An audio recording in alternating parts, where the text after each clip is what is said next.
Jumpa lagi dengan saya Daisy. Saya akan membahas mata kuliah manajemen keuangan tentang corporate finance oleh Bapak Profesor Roy Sembel dan Ibu Ganda Hutapea. Corporate finance adalah pihak yang mengatur keuangan perusahaan.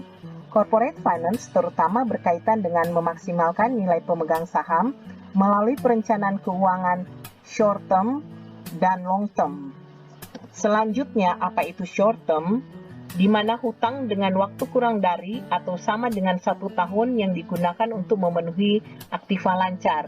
Pembiayaan jangka pendek bisa berasal dari bank maupun non-bank seperti pinjaman online.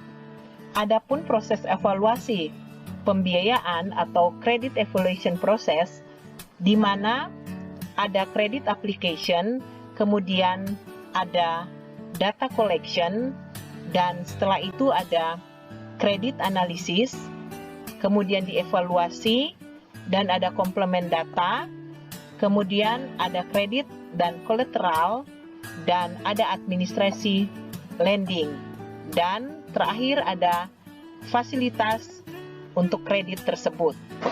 Analisa dalam pemberian fasilitas kredit terdapat 5C, yang terdiri dari 1. Karakter, menunjukkan kemampuan peminjam atau debitur untuk memenuhi kewajiban hutangnya dan bunganya. 2. Capacity, kemampuan peminjam untuk melunasi kewajiban hutangnya melalui pengelolaan perusahaannya dengan efektif dan efisien. 3. Kapital, posisi keuangan perusahaan atau peminjam secara keseluruhan, di mana kondisi keuangan yang dilihat melalui analisis keuangan, seperti analisa rasio dalam hal ini, komposisinya hutang dengan modal sendiri. 4. Kolateral, aset yang dijaminkan untuk suatu pinjaman, di mana nilai jaminan yang dinilainya melebihi jumlah pinjaman. Dan terakhir, 5. Condition, sejauh mana kondisi perekonomian akan mempengaruhi kemampuan mengembalikan pinjaman. Untuk keuangan jangka panjang, ada bonds, yaitu surat utang yang dapat diperjualbelikan. Bonds membayarkan kupon atau interest dalam jangka waktu tetap dan membayar par value pada waktu mature. Adapun tipe dari bonds ini berdasarkan issuer dan berdasarkan kupon.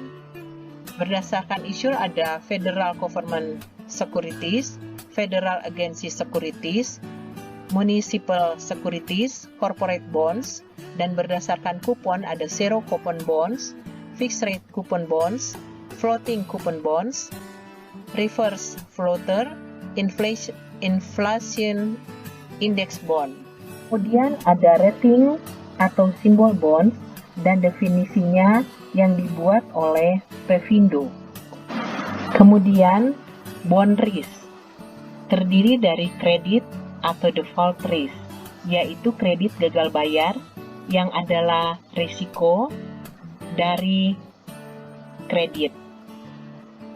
Kemudian ada interest rate risk, naik turunnya suku bunga sehingga menyebabkan harga naik turun.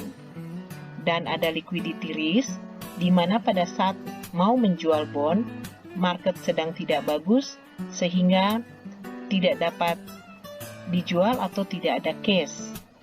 Dan terakhir call risk, di mana bond memiliki call option, perusahaan dapat membeli dengan harga pokok. Dan terakhir ada protection against default, terdiri dari 1 sinking fund, yaitu penyisian dana untuk berjaga-jaga. Kedua ada subordination of future debt, di mana hutang yang diterbitkan lebih dahulu harus dibayarkan terlebih dahulu. Dan ketiga ada dividend restriction, yaitu apabila bond belum dibayar, maka tidak akan dibayarkan saham dividen.